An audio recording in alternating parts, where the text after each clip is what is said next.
Welcome to the Social Exchange Podcast. I'm here with Travis Lupick. Travis is a journalist and researcher based in Vancouver, British Columbia. Today we'll be talking about his book about the public health and drug death crisis that we face in North America, specifically in Vancouver and six, or maybe there are more, various U.S. cities as well that he's researched. And more specifically, though, the response to the obvious health crisis in the downtown Eastside of Vancouver, which is a unique and crucial story. The book is called Fighting for Space, How a Group of Drug Users Transformed One City's Struggle with Addiction. Travis, thanks so much for being with me. Thank you so much for having me. I'd love it if you could tell listeners just a little bit about yourself and your journalistic background and a bit about what's in the book, how you became interested in writing it. Of course. My name is Travis Lupick. I'm a staff reporter for the Georgia Straight newspaper here in Vancouver, Canada. That's a weekly publication. Been writing for them, working for them for about 10 years in Vancouver. And in the last few years, an increasing portion of my work for the Georgia Straight has seen me report on what's really an unprecedented epidemic of drug overdose deaths that we're facing here in Vancouver, like so many cities across the United States are similarly facing.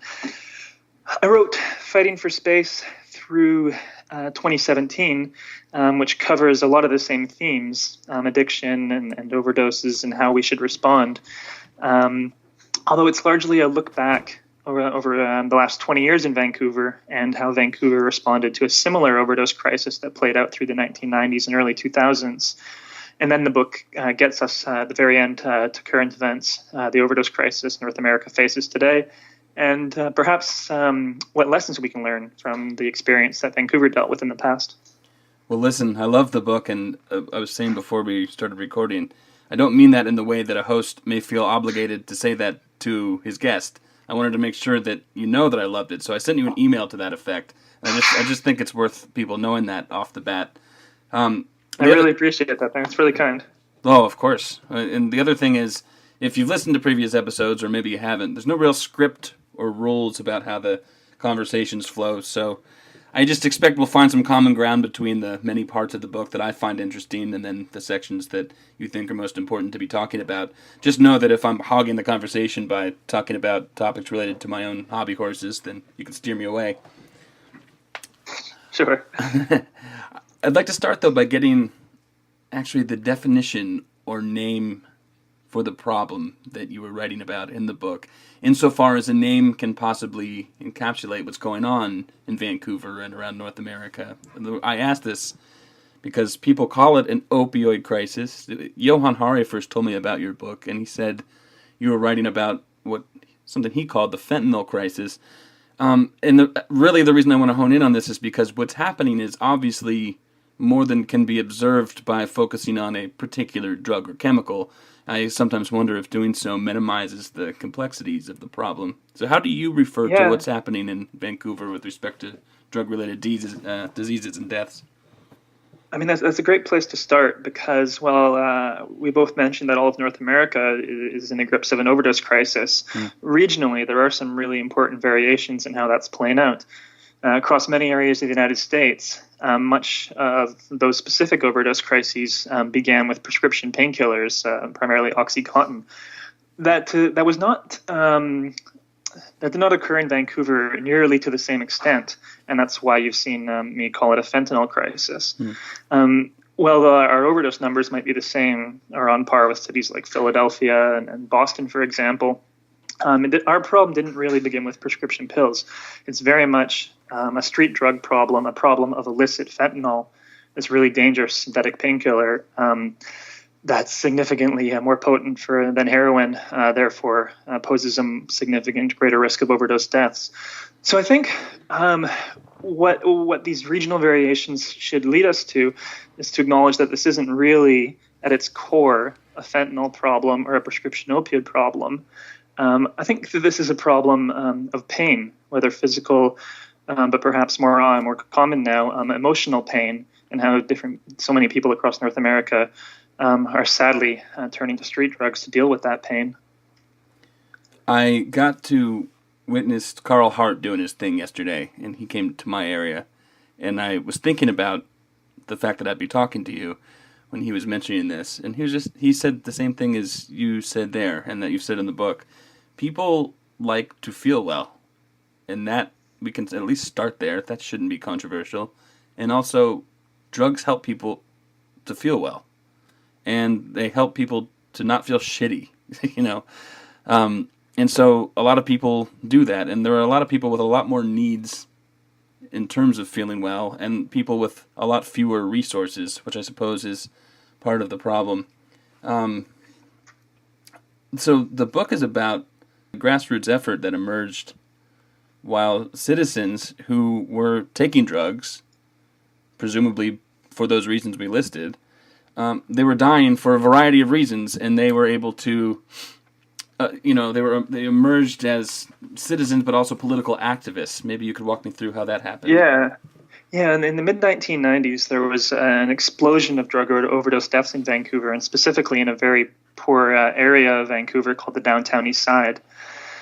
At the same time, there was an explosion of HIV and other infectious diseases like hepatitis C. All these problems were occurring in this impoverished, marginalized neighborhood at the same time, and government and the healthcare system was nowhere to be found. In response, the community sort of rose up and took care of itself. And you had these amazing activists, people like Liz Evans and Mark Townsend, who founded a nonprofit called the Portland Hotel Society, and Livingston and Bud Osborne, who founded a sort of drug user union called the Vancouver Area Network of Drug Users. You had these activists come out of the downtown east side in response to these life and death problems and said, we're taking matters into our own hands. They began to lobby the government, both the local and state level, saying, if you guys are going to be crafting drug policy, we, as in drug users, want a say in that drug policy. And it took a long time. It was 10 years of concerted effort and marching in the streets and occupying City Hall. But eventually, they achieved some really incredible things. The best known occurred in 2003 when Vancouver established North America's first supervised injection facility called Eastside. That facility still is running in the exact same location in the downtown east side today and receiving a ton of attention. I should note, there was a large group of San Francisco politicians that were up here just a couple weeks ago. A year ago, I actually met with city officials from Philadelphia who were here visiting Insight. I know politicians have come from New York, California. So that's still the best known accomplishment of what those activists accomplished in the 90s. But there was lots of quieter things, too. It was a needle exchange, needle distribution, giving drug users access to clean supplies so that they wouldn't have to inject with dirty puddle water in an alley and share used needles. It was giving drug users a seat at the table, convincing politicians that it was worth having drug users in the room to discuss drug policy. It took a long time. It was not easy, but activists in Vancouver really did achieve really incredible things in response to that first drug crisis that we faced during the 90s.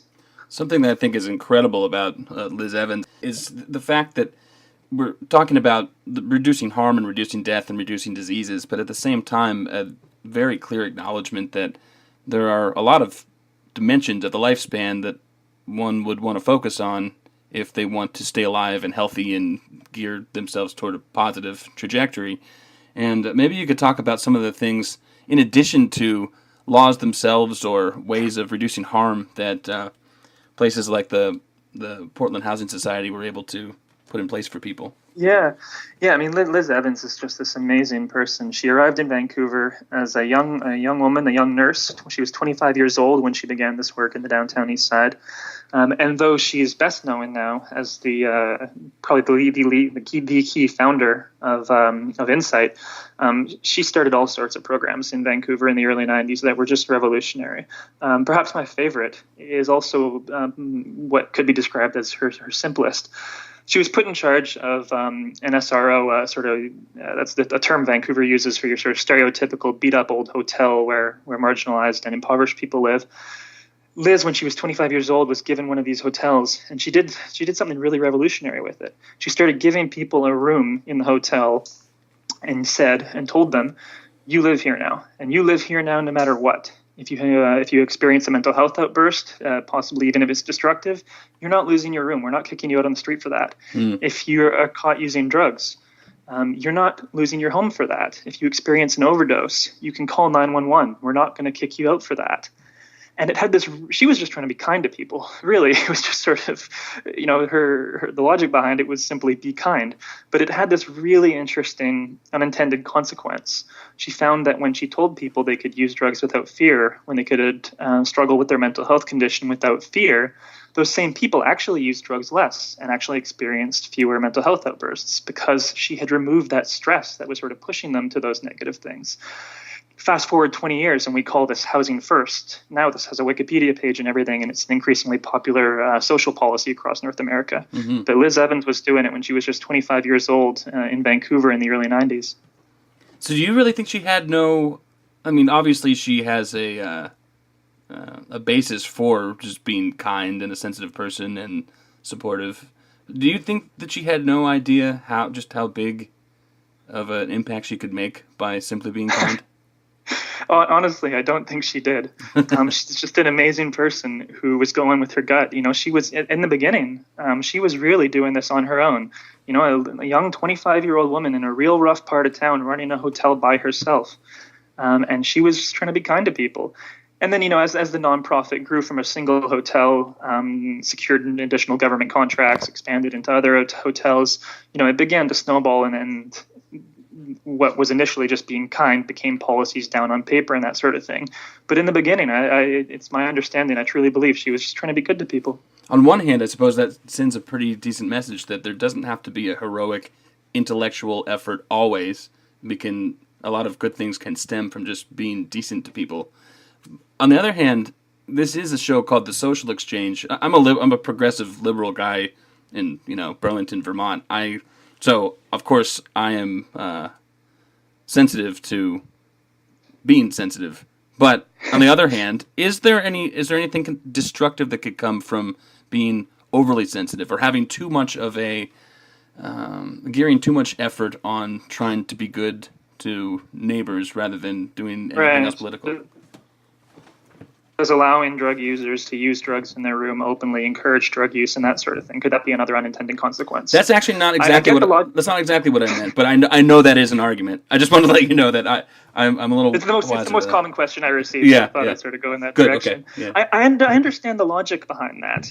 There is an inherent logic. If you're kind to drug users, they use drugs more. But the data actually shows us that's not what happens. Insight is possibly the most studied health intervention in all of North America. We had some great scientists in Vancouver when Insight was founded in 2003 who were surveying drug users in the community after Insight opened, but crucially also before Insight opened. And what the data shows us is when Insight opened, when people had a safe space to use drugs, drug use in the neighborhood marginally declined. And other things like overdose deaths significantly declined. The spread of HIV significantly declined. So while I get the logic, can giving drug users a safe space encourage drug use? I get the logic, but the data shows that's not actually what occurs. I'm actually glad you went there. I can phrase what I meant better. Stigma around drug use in general has caused harm. Being sensitive has given a rise in just helpfulness generally in saving lives. Do we need to be sensitive in the right kind of ways? I can imagine some people around here who I talked to yesterday, actually, who are the most kind, gentle, sensitive people I know, but who are misinformed about what is actually helpful. Have you seen any of that happen, and do you have any insight about what people should be doing to be sensitive in the right ways? Yeah, the answer to that question is quite interesting because I don't need to talk about sensitivity. I can talk about self-interest. Before Insight opened in the downtown Eastside, it's many of its neighbors, street level businesses opposed establishing an injection site. There were already lots of drug users in the neighborhood, and neighboring businesses worried if we build an injection site here, it's going to attract more of them, and they're going to have more people using drugs in their doorways, more discarded needles. These were all legitimate concerns, and they were voiced very loudly in the run-up to establishing Insight. What actually happened, though, was after Insight opened, fast forward 6 months, 18 months, those same business owners who opposed Insight were some of its biggest fans. And what actually happened after Eastside opened was they found the same drug users who were previously using drugs, injecting drugs in their business doorways, were now inside Eastside. They weren't out on the street anymore. They were inside a safe facility. Whereas previously they might have discarded used needles on the street, Eastside was now sending harm reduction teams out throughout the neighborhood to pick up used needles, and increasingly drug users were discarding those needles inside. So it was a real interesting change that occurred in the neighborhood around Eastside around 2003, 2004. The same business owners that opposed it became some of its biggest fans. Today's show is brought to you by Audible. Please support the show by going to audibletrial.com/social exchange and signing up for a free membership, which you may cancel at any time. By doing so, you not only support the show at no cost to you, but you get a free audiobook. Again, that's audibletrial.com/social exchange. I work at the Life Process Program, a non-12-step online program for people with addictions. The Life Process Program offers anonymous, very affordable professional guidance for anybody interested in setting and maintaining goals for a healthy, addiction-free life. Check out what we have to offer. Go to lifeprocessprogram.com, where you can check out articles, blogs, videos, and other resources and get an idea of what we're all about. If you're still curious, and even if you're unsure if it's something you'd like to begin or not, you can sign up for a free trial and a 20-minute consultation with an addiction coach. Again, that's lifeprocessprogram.com. And now back to the show.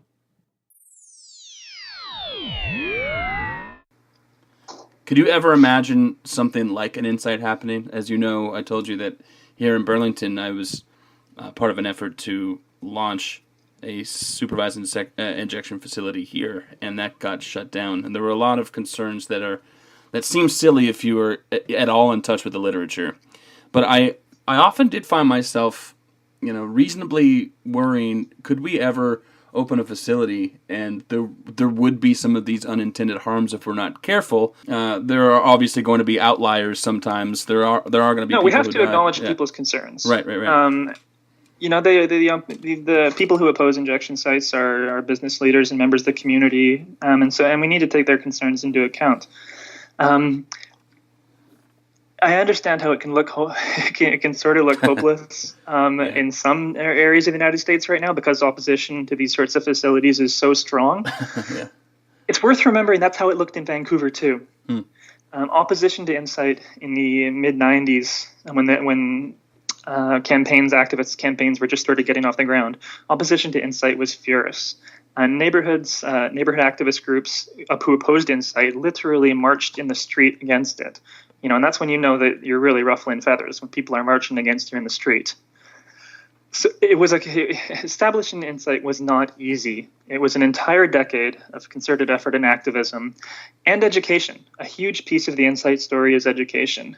Liz and Mark at the Portland Hotel Society, Eastside's eventual operator, created an education campaign where they brought health experts and they brought police officers over from cities in Europe where injection sites had operated for many years, and had those health officials and police officers talk to Vancouver officials and share their experiences about injection sites in Europe.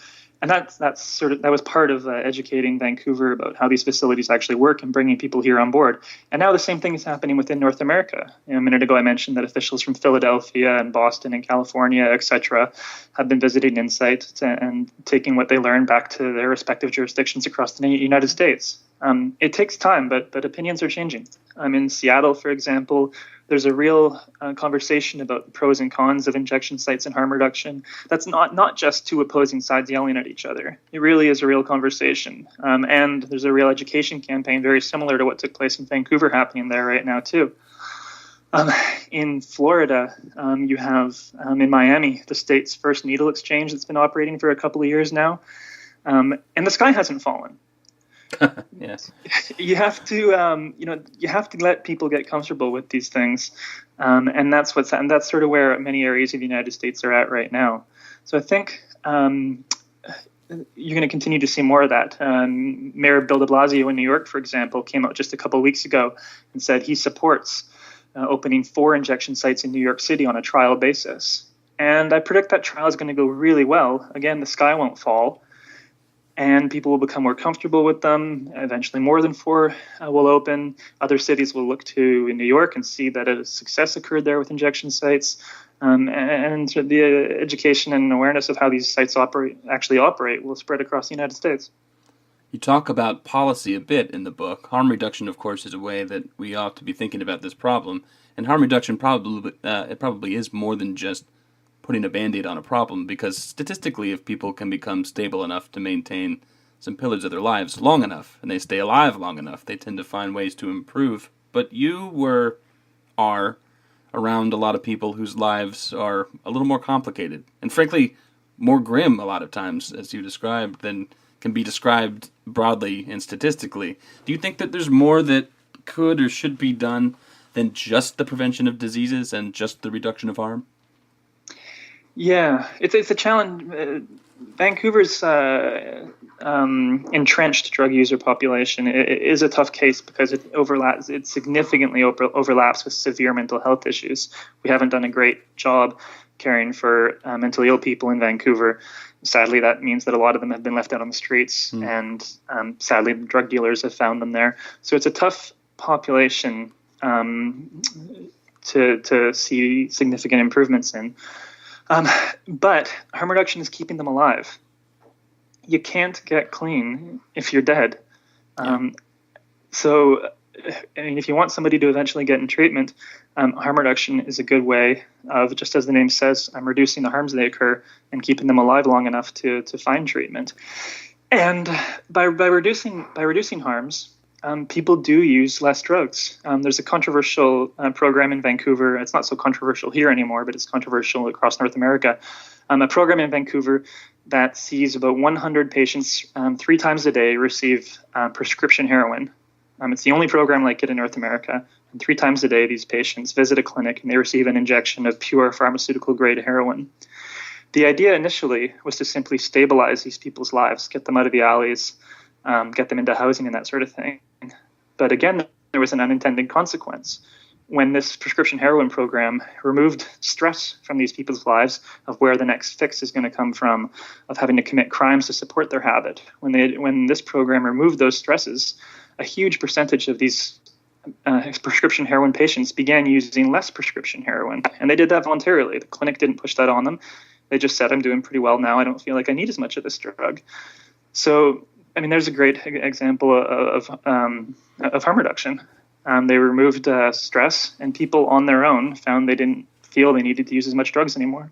Does that change the way that you think about drug laws in general? Getting to know this program, which is called Crosstown Clinic, based in Vancouver's downtown Eastside, getting to know what happens at Crosstown Clinic over the last 5 years was a transformative experience for me. Really, that's not overstating it. I've gotten to know a lot of their patients quite well now, and knowing them very well over a long period of time now, 5 years. And the improvements I've seen in these people's lives are just remarkable. Whereas they were homeless and on the street and using drugs in alleys, they've now found stable housing and visit this clinic 3 times a day instead of a drug dealer. They've reduced their doses, and significantly, a large chunk of them have rejoined the workforce.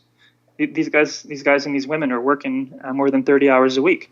They've re-entered society because they're not spending 60 hours a week scheming and shoplifting and doing whatever they did before to feed their habit. They have time now, and they've used that time to rejoin the legitimate workforce. I'm publishing a book fairly soon, and it's out of my hands at this point, and any changes made to it are going to be in the editing process. Yet, I keep learning, and I'm so tempted to go back and insert changes. I think you see where I'm going with this. After writing it now, if you could go back through the pages of the book you're writing, would you change or add anything to it? Oh, I mean, I'm still rewriting sections of this book in my head every night as I fall asleep, and I probably will be for the rest of my life. Nothing substantial, though. There's some key anecdotes about how the Portland Hotel Society sort of secured some of its initial government contracts that I would have wished to include, which sort of get into how a group of activists can transition into a service providing role while still sort of maintaining their soul as an activist organization. I mean, this was such an amazing group of people that I was given this privilege to be allowed to write about. Yeah. There were so many amazing stories that had to be left out. And one of my favorites is one of the key characters, Dean Wilson, a former president of the Vancouver area network of drug users. For years and years, he tried to secure a government contract for a community center. Simply a community center, albeit one tailored to drug users, but really just a community center. And he fought and fought and fought for this. And at one point, he just became so frustrated that through a friend of a friend, he secured a gun. Thankfully, no ammunition, but he secured a handgun. And his plan was to go inside this building he'd picked for the community center and barricade himself in the doors with a handgun and demand contracts. And thankfully, a local politician named Libby Davies talked him out of the whole scheme before he had a chance. Oh, my God. It's stories like that had to be left out simply for space constraints. It was just such an amazing gift to have such fascinating people to write about. That's great.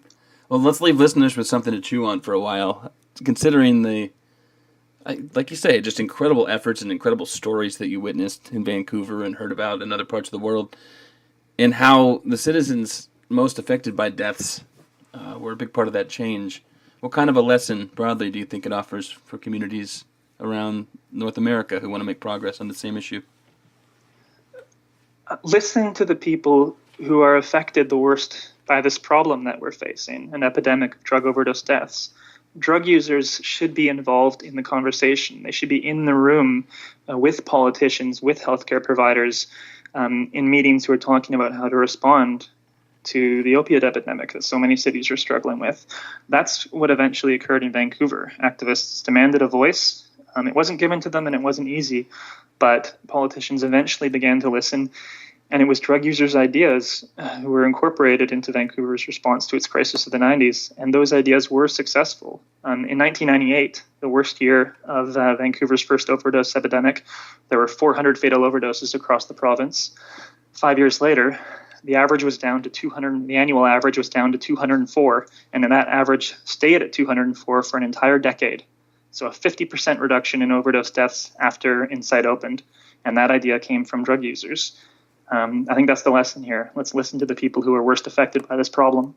Is there something to be distinguished between giving a voice to the people who have the problem and trying to speak for them? Yeah, that's always a challenge in any sort of activism, really, because it's usually people with privilege who have the time to speak. You know, people who live in poverty are so busy working 2 or even 3 jobs that they just don't have the time to attend city council meetings and that sort of thing. So it is more privileged people that often end up speaking for them. And of course, it's because politicians, decision makers often marginalize people living in poverty and only listen to more privileged people. So that's a challenge in harm reduction activism and drug policy activism, but also in every kind of activism. I think we just, we all need to be conscious of privilege and who we're listening to, and strive to overcome stigma associated with those issues. Well, Travis, I hope that we've gone over enough of the book that people have a good idea about what it's about, but left enough out that people will still need to buy the book and read it to just be able to experience just some of the amazing stories that you wrote. You're going to be doing a bit of a speaking tour in the U.S., including dates on the East Coast, where I am. So I'll give a list of these dates in the description, but maybe you'd like to mention some of those. Yeah, we start in Boston on June 15th, and then we're going from Boston to New York, Philadelphia, Baltimore, Washington, D.C., and then Raleigh, North Carolina through the second half of June. So event information is all on Facebook, and I would love to see everybody there. Travis Lupick, I'm sincerely grateful to talk with you today, so thanks again, and I wish you success on the book launch. Thank you so much for having me. Again, my guest today was Travis Lupick. His book is Fighting for Space. You'll find it in stores beginning June 1st. Until next time. If you enjoy the show and you'd like to help fund it, please make a donation at the PayPal link in the description below. If you'd like to help the show and would rather not make a donation, but you do want an audiobook for free, go to audibletrial.com/social exchange for a free trial, which directly helps the show. You can also help a lot by simply leaving a review on iTunes. We also want to know how we're doing, so feel free to comment on the show's website or email us with feedback directly at socialexchangepodcast@gmail.com. Catch you next time.